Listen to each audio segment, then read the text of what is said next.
Now, if you're wondering how I did this, then it's just so simple. Go to Wondershare Filmora 11, drag your music clip,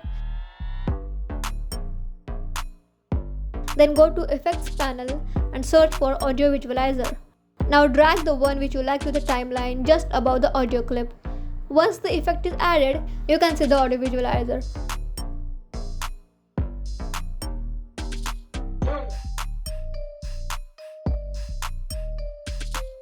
Now in case you want to add more effects, then you can just go to Effects panel again and drag whatever effect you want and keep it above the audio visualizer track.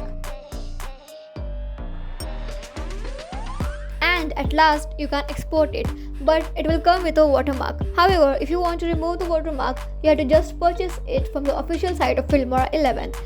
And in order to do that, you can go to the link in description, click over it, and you will come onto this page where Filmora 11 has so many features at a minimal cost of around $50 a year.